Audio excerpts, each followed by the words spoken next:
All right, so today we have two new guests with us in the briefing room. Our Monkeypox Response Coordinator, Bob Fenton, and Deputy Coordinator, Dr. Demetre, are here with us to provide an update on our progress against the monkeypox outbreak and take a few questions. And I will have, Bob, you want to go first? Thank you. All right.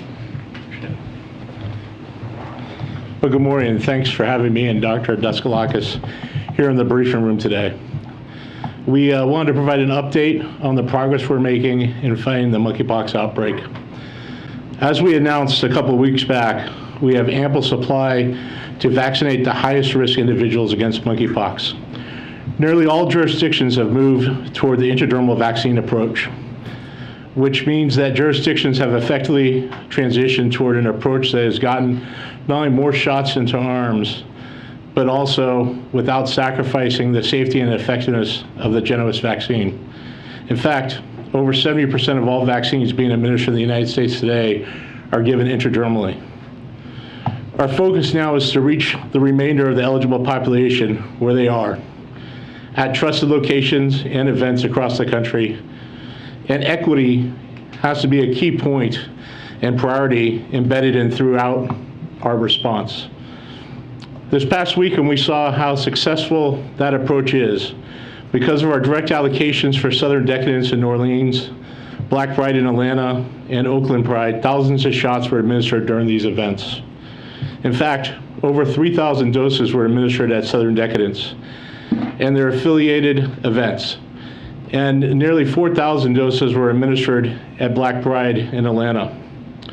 That means thousands of individuals are getting the protection against monkeypox that they may not have if otherwise. These events demonstrate our strategy is working. We're also accelerating our effort to provide vaccines to places and people that we know will make a difference. As Dr. Daskalakis announced last week, we are launching a new program that allows local health departments to request vaccines to use innovatively through strategies to reach Black and brown communities. And today, we're announcing that we're providing more vaccines to upcoming Pride events across the country.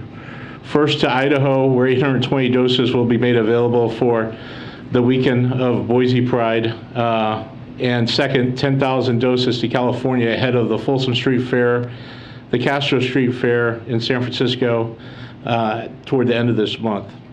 We will continue to pull every lever and meet people where they are to end this outbreak, and we're already seeing progress, as Dr. Daskalakis will brief out here in a little bit.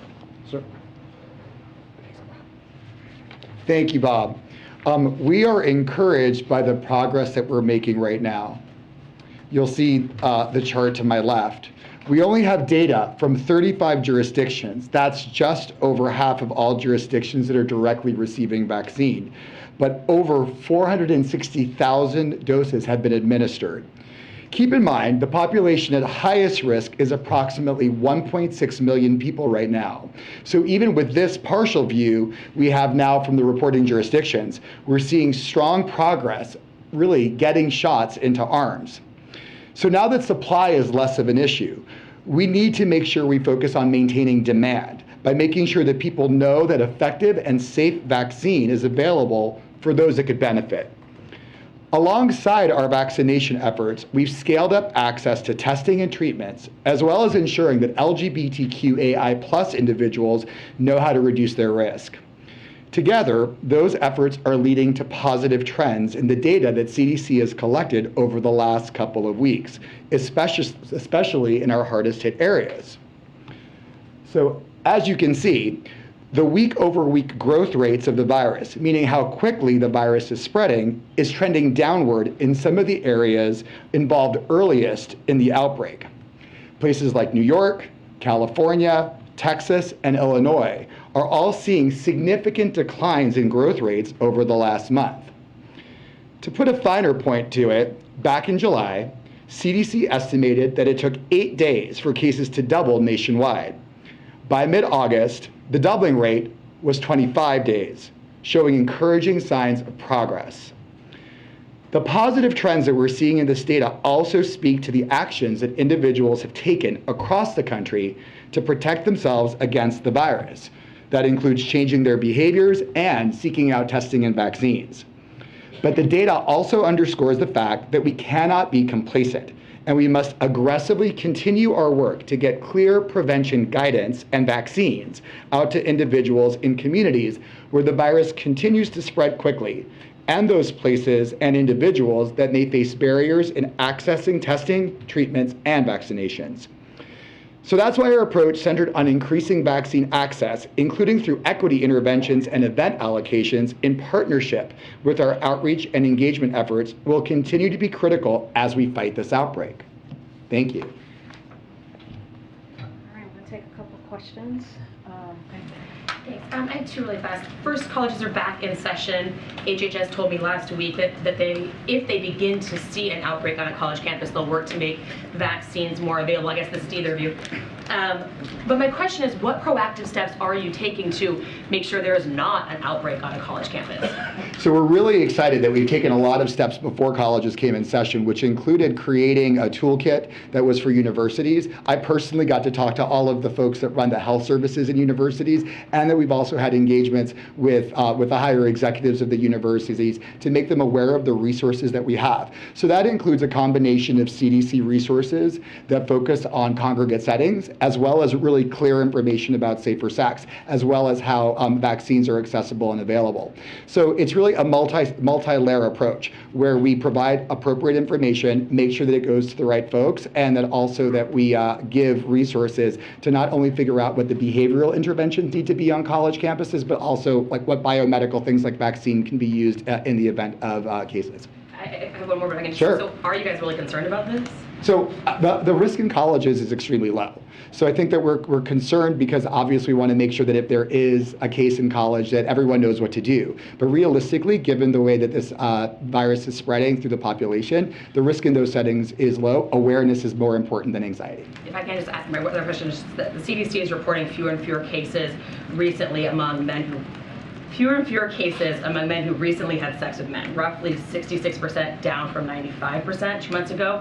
So my question is, do you guys think that data is a reflection of just more testing, or is it possible that this is spreading more easily, that the risk of catching it is different and higher than originally thought? No, I think that what that data really shows is that the population of men who have sex with men, we're seeing decreasing infections among them, and also it represents other mechanisms of transmission that may not be sex, but could be other close contact, so close contact in households, et cetera. So I think it's something to watch, but I don't think that it's a harbinger of meaning that the virus is doing anything different right now. Is the goal to eradicate monkeypox from the population, or is this something that we're just like COVID, we're going to be living with for some time? Our goal is to really control this outbreak in the U.S. I think that we've seen really important strides in the right direction by creating more coverage in the populations that are at risk. Sort of creating that sort of level of immunity will be really important in us, but also thinking about the global environment and making sure that we don't just address what's happening in the U.S., but also think about the rest of the world, because infections that happen there will affect us as well. And when it comes to the funding and resources that you guys have available at this point, how long will it be before those go out and you have to get more from Congress? Well, we're working right now with Congress on the supplemental as part of the CR to identify additional funding needed both in vaccine supply to not only replenish what has been used out of the stockpile, which is critical if there was another event for our security of the nation, but also to provide additional vaccine and have it more available if needed during this event. Also, there's a number of other things that we're pursuing, including technology with testing, research, to continue to watch this event and study as it progresses, to include other types of looking at the treatments that are being provided and those kind of things. So we have enough money right now to make the key decisions we need to make, but as this progresses, we need to replenish what we've used and be able to have additional funding to keep the fight going. How much longer will you have this funding before you have to ask for it? Well, we're asking for more right now as part of the supplemental, as part of the CR. So one would assume that as it goes into the end of the fiscal year, we'd be looking to hopefully working with Congress to get that additional money to make those investments in our stockpile and to make sure that we're able to replenish what's been used, plus have additional funding if needed. Thank you guys for doing this, Doctor. I think this question is for you.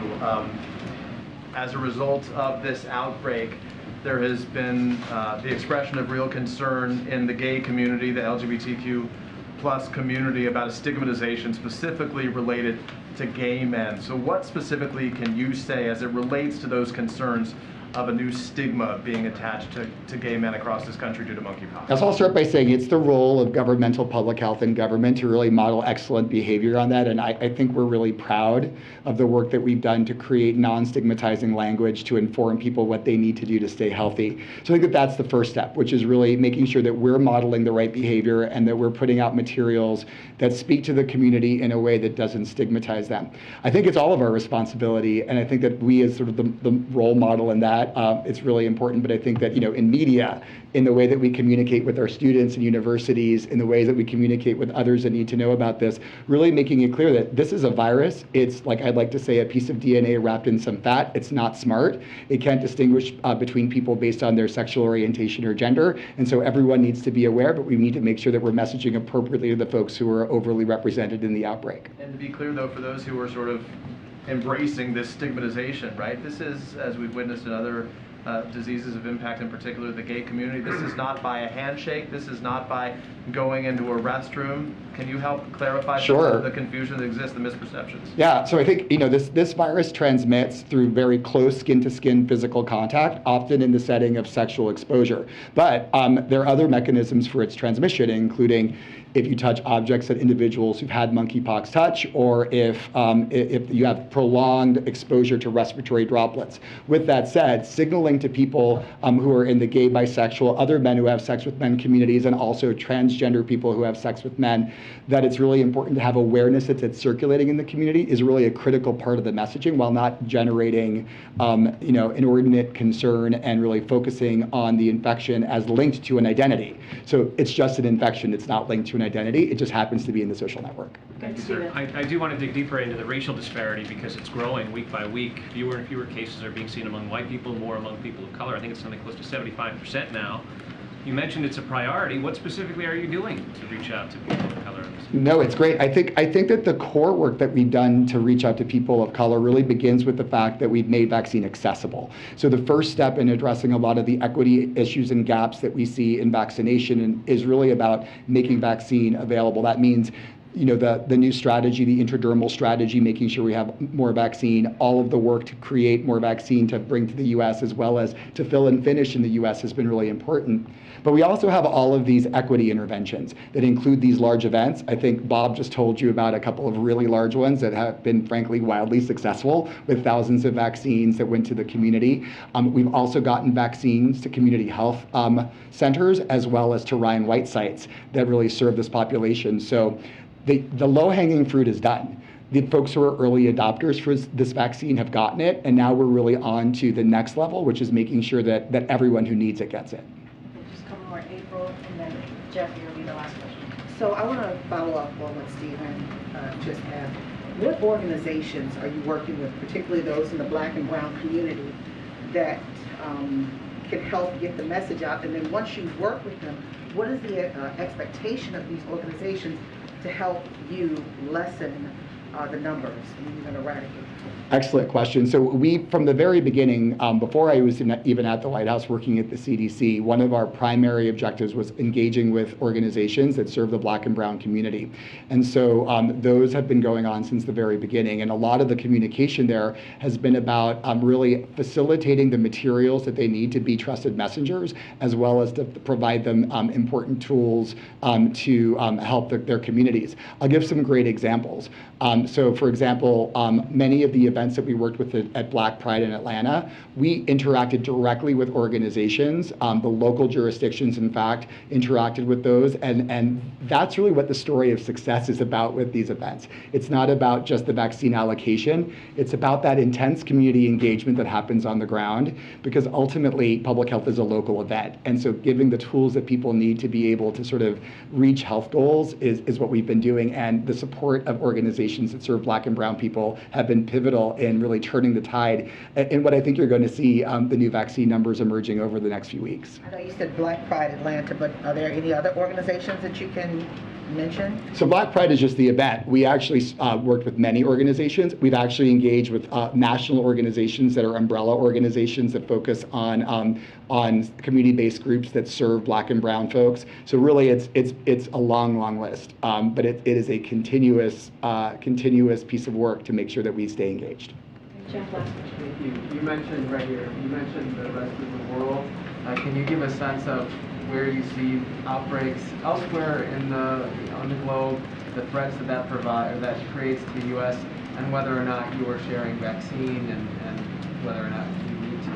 So I'll start, maybe Bob, you can also fill in. So I think that when we're discussing vaccine and sort of strategy, the global part of this is important. And I think we have a new team that has joined the response, our coordination team that focuses on global, and we're having the conversations about how we can best support global vaccine efforts. Yeah, working with USAID as one of the leads in the State Department in the White House National Security Staff area, we've established a global task force across multiple different federal agencies to focus coordination to other countries and WHO to ensure that we have a responsibility to assist and help some of those countries that may not have the resources to do that. And so working through WHO to determine who that is and what we can make available to support some of their efforts, not only in terms of vaccine, but in terms of some of our public education outreach, some of our technical expertise that exists here in the United States. And so working closely with those organizations to be able to support them. Can I Thank you, follow up guys. more quickly that one on international, on other countries, Karine? Okay, we're gonna continue. We're gonna continue. They'll be back. Thank you guys so much. Thank you. Appreciate it. Okay. Today, the UN Security Council is holding a meeting on Russia's filtration efforts, a dehumanizing term to describe the Kremlin's efforts to imprison, forcibly deport, or disappear those individuals who Moscow decides could be insufficiently compliant or compatible to its control over Ukraine. Our intelligence shows that Russia is using filtration centers in eastern Ukraine and western Russia to detain, to interrogate, and in some cases abuse thousands of Ukrainians. Many of the news organizations in this room have reported on this horrific practice and told the stories of Ukrainian citizens who have experienced these filtration centers. Today, Ambassador Thomas Greenfield will present newly downgraded information that the UN Security Council, that the United States has information that officials from Russia's presidential administration are overseeing and coordinating filtration operations. Russian presidential administration officials are providing lists of Ukrainians to be targeted for filtration and receiving reports on the scope and progress of operations. We assess that the Kremlin views filtration operations as crucial to their efforts to annex areas of Ukraine under their control. At the UN today, Ambassador Thomas Greenfield will demand that Russia halt its filtration operations immediately and allow the UN independent observers and humanitarian and human rights organizations access to these filtration sites and to those who have been sent to Russia. As we announced this morning, next Monday on the 60th anniversary of President Kennedy's moonshot speech at Rice University, President Biden will deliver remarks at the JFK Library in Boston, Massachusetts, laying out a vision for another American moonshot, a future where we send cancer as we know it, where we end cancer as we know it. As President and Vice President, Joe Biden has led this cancer moonshot effort with the goal, and in February 2022, President Biden reignited the cancer moonshot and set new goals. First, to cut the cancer death rate in half over the next 25 years. Second, to improve the experience of people, their families, and caregivers living with and surviving cancer. During his speech at the JFK Library in Boston on September 12th, President Biden will lay out that vision and provide an update on steps the Biden-Harris administration is taking to achieve this generation's moonshot. Not only to end cancer as we know it, but to change people's lives, improving their health, and decreasing the burden of the disease. And finally, this week we know a lot of kids are going back to school. And we know that's the case in Uvalde, Texas. Our message to the Uvalde community is the same as it was the day of the shooting and when the president visited the community. The whole nation is with you and always. This is a painful and challenging time for the Uvalde community. The president is thinking of the students, parents, teachers, and community members this week, and our message to the nation is we will not rest until we can make schools safe again, or safe places. Okay, with that, Sungmin. Thank you.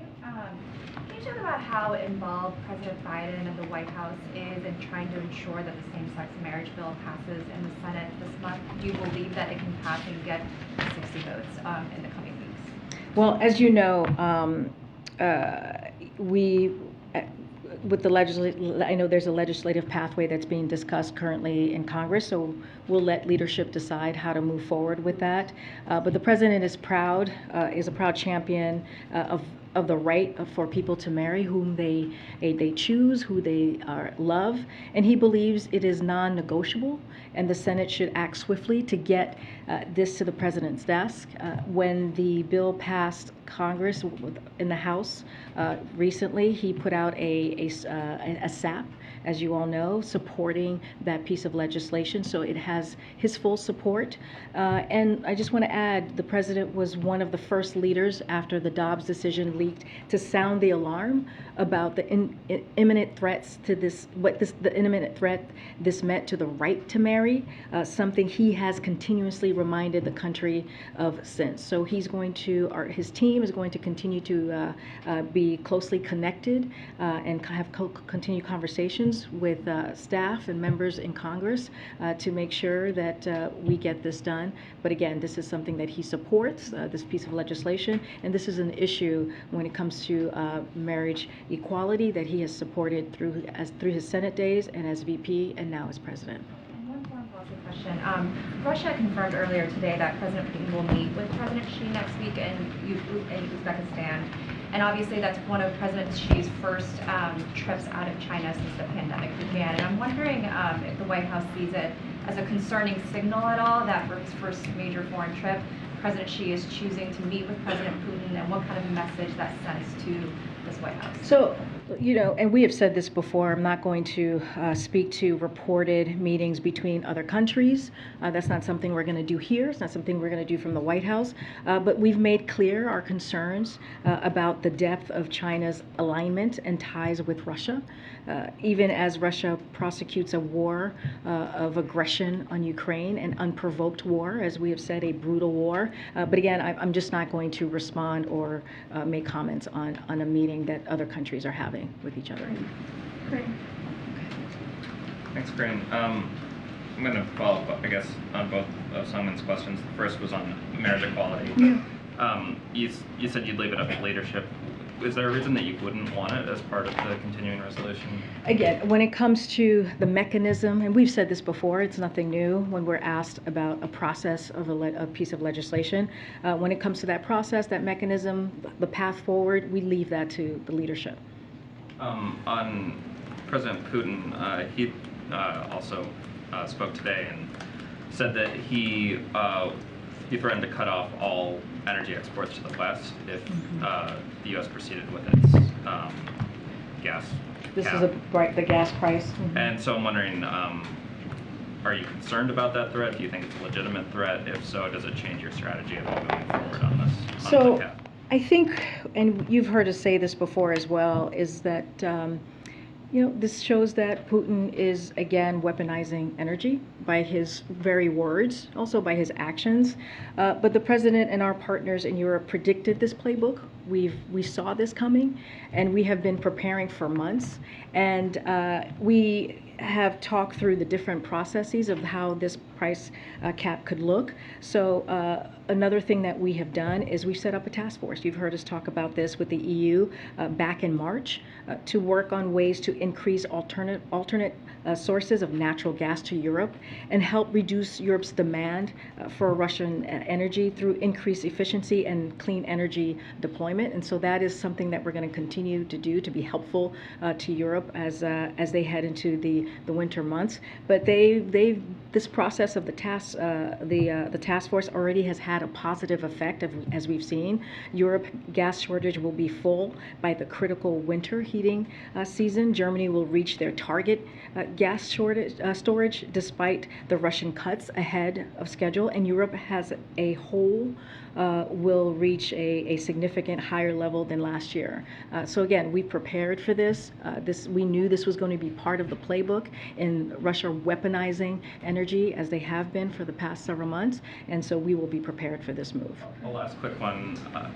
I know I saw the readout between the president and the prime minister's phone call last night.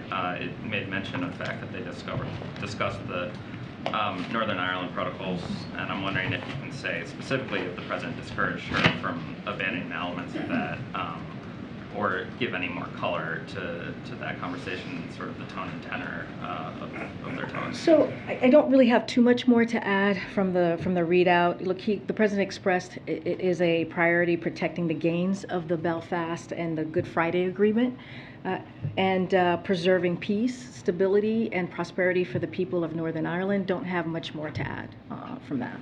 Okay. I'm going to try and call the folks out. Go ahead. Thanks. Can you just follow up on Justin's first question? And I understand that storage supply is certainly up right now, but if weather goes in a bad or unpredictable direction, things could get significantly worse for Europe in terms of pricing for the people. How concerned is the White House right now about political instability we saw in Prague, the protests in Prague, and what it might mean for the coalition going forward? You mean in general, the coalition as it relates as in to kind of the Western Alliance with as it pertains the NATO, to Ukraine, and whether or not okay. political instability driven by energy cost increases could be very problematic. So look, you have seen the alliance and the strength of the alliance these past several months, and a lot of that is because of the leadership of this president. We are going to continue to work on that partnership. We're going to continue to work with our allies. As we have seen, NATO is going to expand by 2, and that's because of what this president has been able to do. This is one of the things that Russia, that Putin, that the Kremlin thought it was going to do is divide the West, make NATO weaker, and it did the complete opposite. And that is what we have seen for the past several months. And as you know, the president was in Europe recently, just before the summer, and you saw the strength of that alliance. You saw the strength of that partnership, and we believe you're going to continue to see that, and we're going to continue to be in coordination. I mean, I think the price cap, when the G7 finance ministries met last week, you saw them come together and put forth different pathways to the price cap. And so that is one way you see that alliance continuing as well. So we know that there's a lot more work to do, and we'll keep looking for ways as gas increases increases and in Europe, and to help bolster other sources of energy as well. We'll work towards that where possible. But there's no near-term concern that there are fractures in terms of No, what's been a there's very united group of countries? we are still very united. We're continuing to show that unity. Again, we have to remember, Putin thought when he started this war, this brutal war, this unprovoked war, as I've said earlier before, as we have said many times from this podium, that he was going to divide the West, that he was going to make NATO weaker, and the opposite happened. It is stronger than it's ever been before, and we believe that will continue and continue to grow that relationship. Question on the line. Following up on the question about the call with the new Prime Minister yesterday, did a trade deal between the U.S. and the U.K. come up? Was that discussed? The U.S.-UK trade deal. So there is no formal linkage on trade talks between the U.S. and the U.K. and the Northern Ireland Protocol, as we have said, but efforts to undo the Northern Ireland Protocol would not create a conducive environment, and so that's basically where we are with the dialogue. Discuss it, trade at all yesterday? In terms of a potential- I don't have much more than what was in the readout, but that's where we've been with that. And will President Biden meet with Prime Minister Truss when he's at the General Assembly? We don't have a meeting or anything like that to read out at this time. Karine, the Washington Post, as you've likely seen, reported that some of the files seized at Mar-a-Lago include material on foreign nations' nuclear capabilities. Bless you. Sweet gracious. Take that outside, Ed. One more time. We'll start Do you need a tissue? No. Okay. We'll start. I'll keep my mask on. Quickly, the Washington Post reports that files seized at Mar-a-Lago include material on foreign nations' nuclear capabilities. I know you can't speak specific to that investigation, nor to the findings there. I know where the line is drawn at this White House as it relates to that. But what has this president specifically said, and has he held any calls with some of America's allies or even adversaries on the issue of nuclear secrets that the U.S. may have some access to try to placate their concerns that that information is not in safe hands in the United States? So I can say this, we don't have any calls to foreign governments to read out at this time on this particular issue. As you know, and I'll reiterate this, you already kind of alluded, when it comes to this specific issue, as I've said many times, the ODNI is in the middle of an assessment, and DOJ is in the middle of an ongoing criminal investigation, so I'm not going to comment, but again, I don't have any calls to read out to Let me ask separate from that then. Obviously, this is not unique to this investigation. There's been discussion that classified information was mishandled by the last administration, even before this investigation that we've been reporting on. So at any point has the president had conversations with other nations to communicate to them that information, they should view that information as secure? What has he done to try to make that message clear to those allies or adversaries around the world? Again, we don't have any calls to... Has he in the past? We don't have any calls to any foreign government to read out to you at this time. From any time over the course of 18 months? We don't have any calls to read out at this time. Thank you. Okay, I'm going to go jump around. Go ahead. I want to ask about a decision today by a judge in Texas who said the Affordable Care Act's requirement that insurance plans cover HIV prevention drugs violates the religious freedom of a company. Wanted to see if you can comment on that decision, and related to that, can you give us an update on your efforts to update last administration's rule allowing employers with religious objections and moral concerns to not include birth control in their plans that they offer? So as for that decision, I'll refer you to the Department of Justice on that particular decision. We will have a statement from here. I just don't have anything to share at this time. Any update on the rewriting the rule from the last administration on covering with that as well, I will refer you to the Department of Justice. I don't have anything to share at this time. So yeah, thanks, Karine. So a federal judge talked about the social media lawsuits from Missouri and Louisiana. A federal judge ordered that you have 20 days to turn over emails communicating with social media companies over misinformation and disinformation. What are those emails going to show? What kind of communication? So I can't comment, you've asked me this question last week. I can't comment on any specifically ongoing litigation. And so again, we would refer you to Department of Justice. A couple of things that I would say on just as a general matter on this.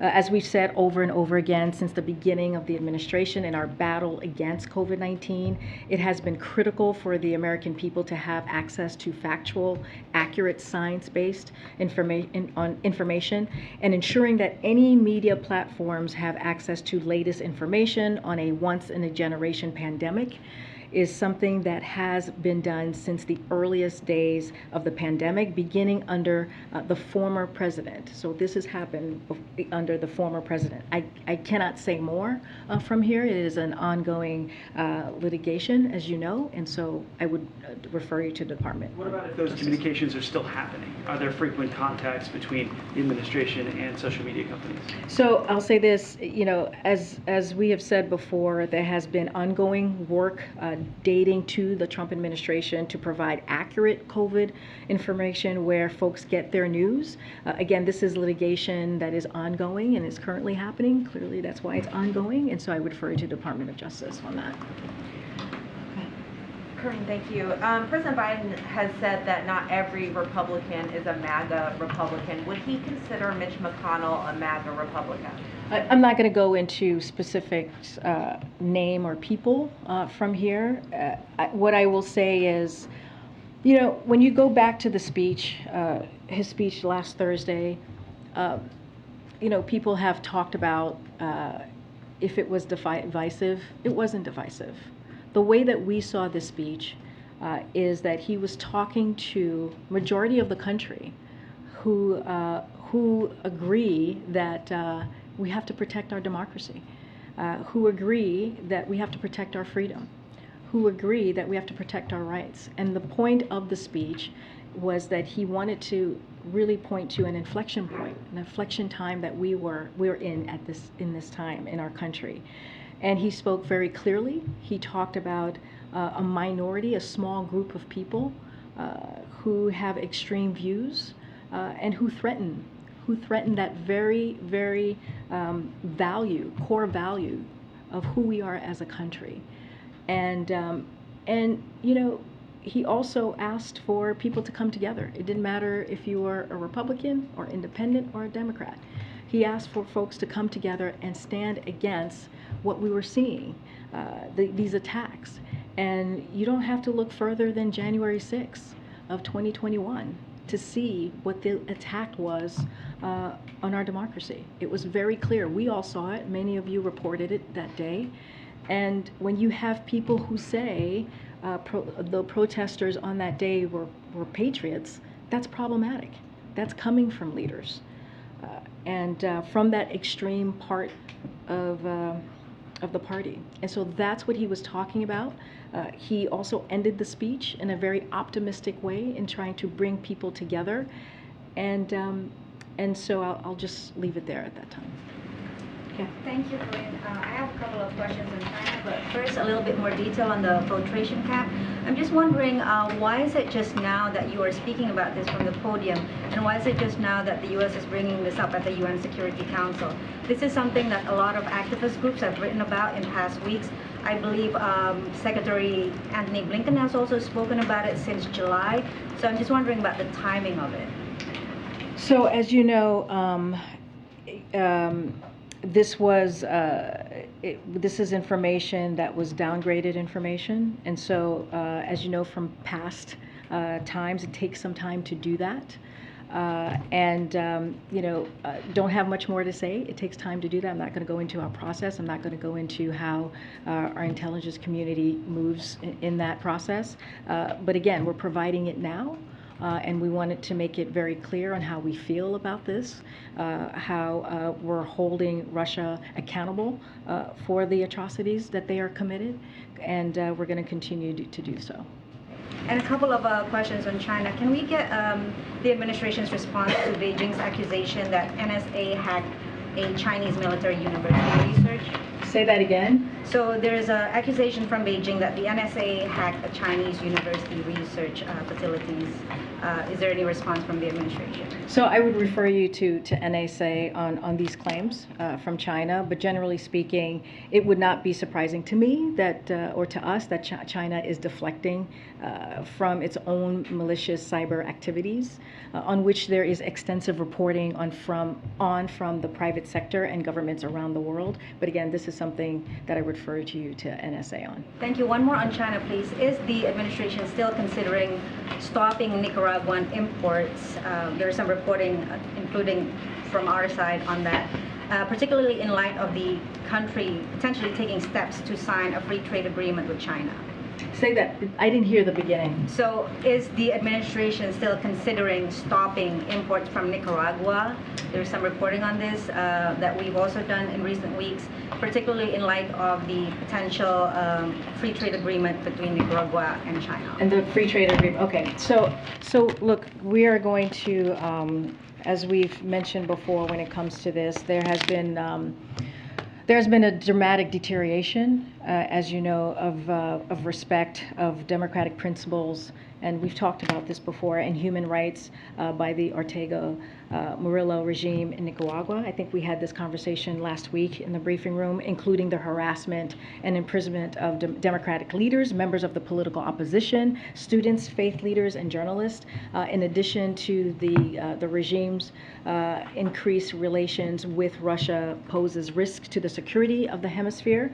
With members of the international community, we have already taken a number of actions to promote accountability for the Ortega Murillo regime's actions, and will continue to do so. But at this time, we don't have new actions to announce. You're not confirming that you're stopping imports? Just don't have any new actions to announce. Thank you. But we've talked about this many times. I know you've asked this question.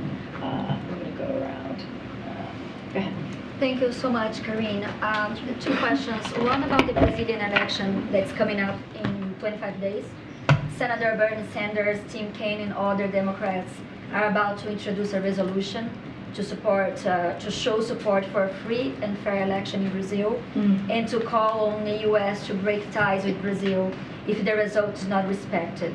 Is the White House in contact with the senators and support this kind of resolution? So I don't have any conversation to provide to you at this time with any members of Congress, but as it relates to the Brazilian election, we're going to continue to monitor them. The United States trusts in the strength of Brazil's democratic institutions. Brazil has a strong track record of free and fair elections, which are conducted with transparency and high levels of voter participation. The elections that have been conducted by Brazil's capable and time-tested electoral system and democratic institutions serve as a model for nations in the hemisphere and across the world.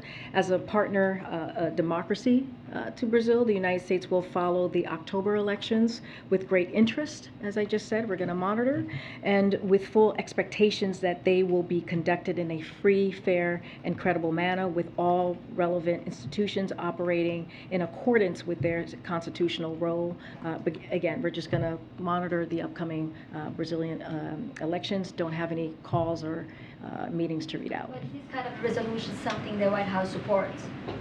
I'm not going to get into any specific resolutions or any specific policy or plans. What we're going to do is we're going to continue to monitor and keep an eye on it. And another one on the UN General Assembly. There are talks that President Zelensky could come to New York to participate. Is the White House aware of this? Is talking to Ukraine about this possible? I would leave that to President Zelensky. We're not going to comment on his travel. That's for him to speak to. We're not going to speak to that. And did the White House invite President Macron here around the General Assembly?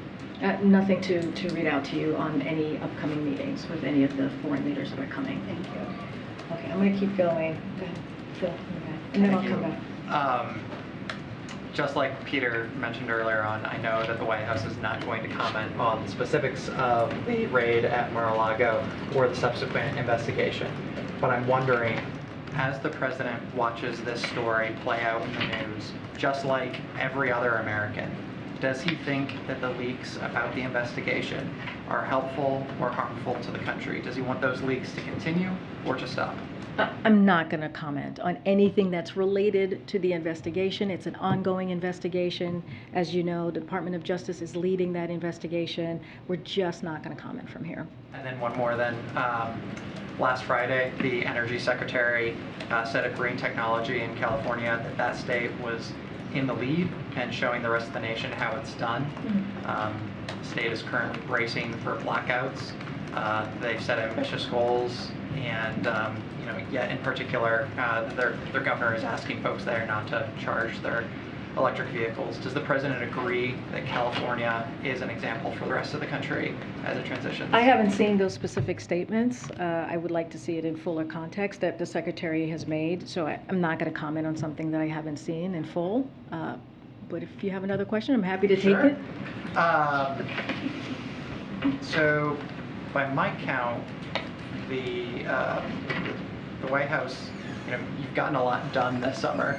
Certainly, there's a lot. Have we? I think so. I think we've said that a few times. And the president has a lot. And you guys have reported it too, so The you guys have backed us up. Well, so all of your accomplishments aside, the president still hasn't done a sit-down interview in over 200 days. Is he dodging us? Is there a reason why? Oh, absolutely not. The president loves talking to you all. He takes your questions all the time. He took Peter's question last Friday. I'm sure Peter was excited about that. I have another. No, he took he actually, Ed, he took another question when we were traveling. A sit-down interview is much different than when the president. No, I hear you. I hear you. The president's he is happy to talk to you all. As you know, he does it multiple times during the week. I don't have a sit-down interview to announce or provide or schedule at this time. And look, you guys know Joe Biden. He's been a senator for 46 years. He was vice president for 8 years, and you guys have followed him and have had multiple conversations, some of you sit-down conversations with him, and once we have something to share, we will share that. Okay. All right. Thank you so much. On Iran this morning, the administration warned of further action after the cyber attack on Albania, and I wanted to know what kind of further action could that be, and do you expect it to be only an American action or maybe a coordinated set of sanctions with other NATO countries? So, NATO allies will make their own sovereign decisions about how to respond to the cyber attacks, including whether to invoke. I know people have asked about Article 5, and so that will be up to the NATO allies. As you know, there's a process in this. There are multiple processes before we can get to invoking Article 5. So again, that's something that the NATO allies are going to have to discuss. The administration support invoking again, this is part of NATO allies to decide on, and so our role here is to support Albania's efforts to hold Iran accountable and work with Albania to strengthen its cybersecurity and reinforce norms of responsible state behavior in cyberspace. That is what we're going to do and be a helpful ally in that way. Go ahead, Stephen, and then I'll come to you. Thanks. The water pressure in Jackson, Mississippi has been restored, but it remains a perilous situation. So boil water advisory in effect again. The president said last week he had no plans to travel to Jackson. Does that remain the case? So as you know, the EPA administrator is in Jackson right now. He's supposed to be doing a press gaggle. I think it may have happened already while I was here with all of you. So he was he's there today, and he has had a press gaggle, I believe, with the mayor and also the governor. I don't have a trip to read out to you. I do want to say FEMA, EPA, and the U.S. Army Corps of Engineers continue to partner with officials there to help distribute water, expedite the delivery of equipment to repair the water treatment facility, and support with safety inspections. The emergency declaration signed by this president just last week or so includes reimbursement for drinking water and support for temporary repairs to the water system. Just a couple of things I want to list out to date that we have done. 5.6 million bottles of water have been distributed at state-run sites to date. FEMA has an additional 5 million liters of water available if requested at nearby distribution centers.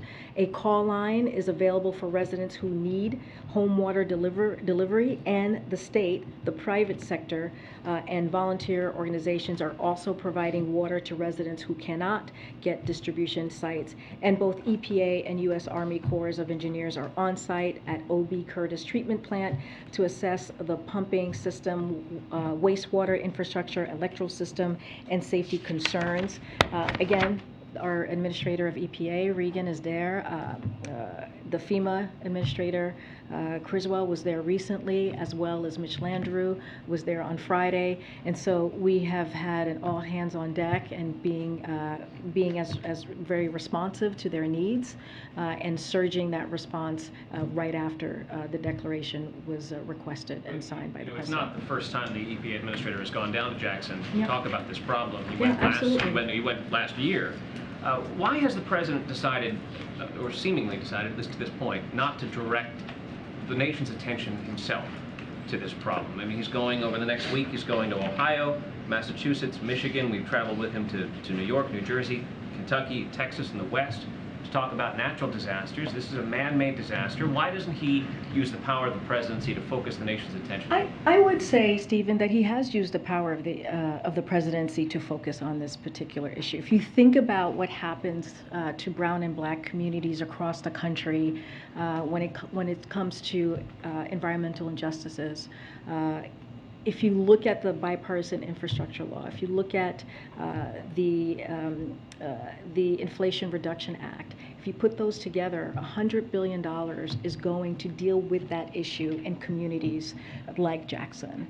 And that's going to go a very long way. That is an investment that we don't see at all very often from a federal government, from a White House, to be zeroed in on those issues of environmental injustices. This is part of the plan of this president to deal with that in a real serious way. And we're going to continue. We have worked closely with groups and organizations on other things that we can do to deal with these issues. And so we're going to continue to do that. I mean, that's why the bipartisan infrastructure law is so critical, is so important. It's going to fix crumbling infrastructure that, like we're seeing in Jackson. We've talked about the $400 million through the American Rescue Plan for water upgrades across that very state. The city has allocated $20 million of its ARP funds for water and sewer infrastructure needs, $75 million through the bipartisan infrastructure law to support the state to provide clean and safer water this year, with an additional $429 million available to the state over the next 5 years.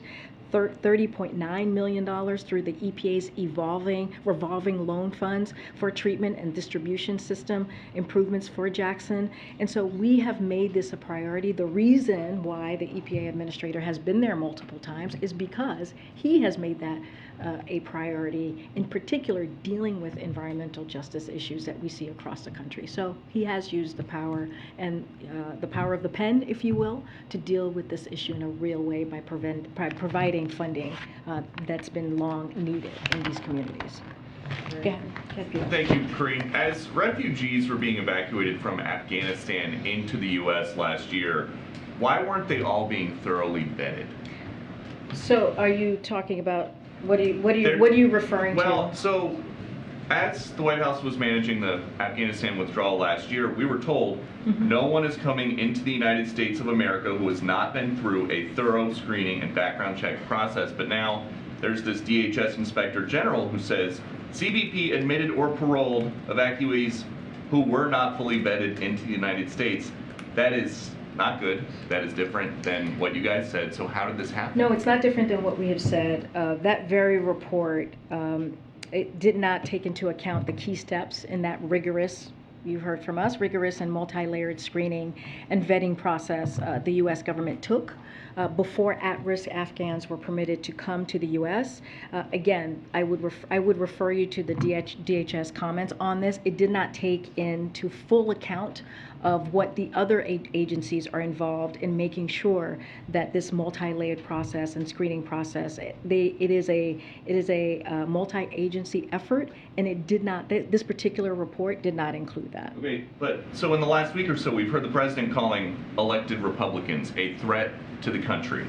Does he think MAGA Republicans are more of a threat to the country than people DHS says may pose a risk to national security and the safety of local communities?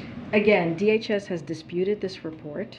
And it said it didn't take into account the key steps that we have taken as a U.S. government, the rigorous multi-layered screening and vetting process that we take as a government.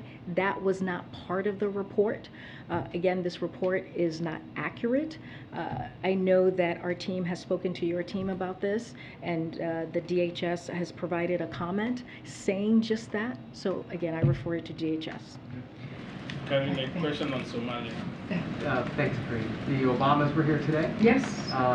Before the event in the East Room, can you give us any color about what the Bidens and the Obamas did together? Yeah, one thing I can say, and I believe one of the presidents mentioned it while they were speaking, is they had lunch. They had lunch together, and they caught up, and they talked about their families. And they're very close. They're good friends. Not only were they partners for 8 years, but they also became close friends as well. Their families, and so I can say that they had lunch together. Where did they have lunch? I don't have specifics on where they had lunch, but they spoke to it. I can't remember which one. One of the presidents spoke to them having lunch and catching up. Okay, and just one other topic following up on Peter's question. Can the United States assure its allies that their nuclear secrets are safe? I know you guys have a lot of interest in this, and I know this is a question that is more broader question, but I want to be very clear, and from here we cannot comment, or we will not comment on anything related or close to the independent investigation, and I'm just not going to comment on that. I'm going to go. Only one or two more. Oh, okay, one or two. Let me call on folks I haven't called. Karen? Just to go back to the $47 billion in funding that the White House had requested last week, COVID, Ukraine, monkeypox, and natural disasters. Can you give us an update on what the White House is doing right now, the conversations that are being had with lawmakers to try and push that through?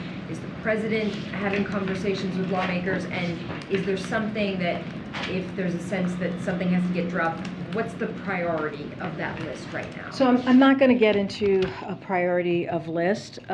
Look, the way we see this is our job is to tell Congress what we need to protect the American people, what we need to get things moving as we look at the different components here.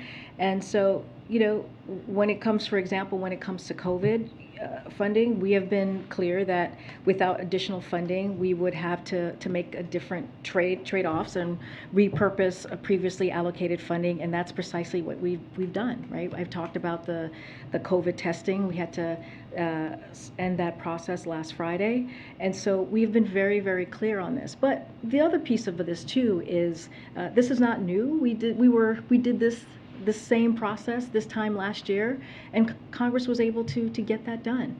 So we don't see this as a difficult process. We don't see this as an uphill battle. We see this as that is very doable. And again, we're going to make the case with Congress. We're going to engage. We're going to do meeting in person with bipartisan members of Congress from both the Senate and the House to talk about the consequences of inaction, to answer their questions, to make clear that we cannot afford to not act in light of new subvariants as we speak about COVID, and how dire things could look like or later this year if we don't act if we don't get that extra funding. So again, we're going to continue to make the case. We're going to also actively talk to our governors and our stakeholders in this process as well. But again, we've done this before. We've been here again this time last year, and we think Congress can get this done in time. Just be clear, the president will have those meetings with bipartisan members, or is that staff? When I say we, it's going to be his staff. But as you know, the president, as we have said, regularly has conversations with members of Congress on an array of issues. But of course, his staff is going to be continuously being active in having those conversations. And that includes, the COVID response team. That includes our Office of Legislative Affairs. That includes senior staff, an array of staff in this building who are directly dealing with the CR. Okay, I'm going to take one last question. Can I ask you a question on Somalia? Well, I took your question yesterday. Let me try and pick somebody. Go ahead, SB. Way in the back. I'll be back tomorrow. People are dying there. That's one question. First, not regarding the law enforcement part, but has the president been receiving briefings on what kind of national security damage might have been happening because of a security breach in South Florida, since this first came to the attention of the National Archives back in February? So, as you know, ODNI is doing their own assessment on this. We're going to let them do that assessment and do that work that they're doing on this particular independent investigation that is happening, that DOJ is doing. The president has not been briefed. I've been very clear about that. He has not been briefed on this. None of us have been here in the White House has been briefed. We're just not going to comment on an independent investigation that's being done by the Department of Justice. Again, ODNI is doing their own assessment, and we'll let them run that process. But on the ODNI part, shouldn't the president be interested in, so these it has nothing to do with interest. It has everything to do with ODNI doing their process and us letting them go through that process. And the second one, regarding the speech, there are Republicans who in good faith oppose abortion. Liz Cheney is one of them, who the president has complimented and praised. She opposes abortion. So was it a mistake in retrospect to put that line in the speech about choice when it was clearly referring to... He's also said that they have many differences when it comes to agenda and policies. He has said that as well. So that is, he's been very clear about that. Look, when you think about what happened with Dobbs, the Dobbs decision that was made on June 24th, it was something that was devastating to women, devastating to people's lives. It was a right that existed, a constitutional right that existed for almost 50 years. And that was taken. That was an extreme act. And what ended up happening is you saw national Republicans, say that they wanted a national ban to take away people's right, to take away a woman's decision to choose. That is something that we have to stand up against and speak out about, and be very loud and clear that, we have to fight for our freedoms and our rights. And so that's what the president's going to do. He's going to continue to protect women's rights. And it's going to lead, as it was made very clear in the Dobbs decision, we're talking about contraception, right? We're talking about privacy. We're talking about marriage. This is going to open the door on so many other rights and freedoms that we all have as Americans, and the president's going to continue to speak against that. We'll see you tomorrow. Thanks, everybody. Thank you, Karine. Anything on Somalia? Anything on the CGA and the President's Cup? Hey, nice to meet you.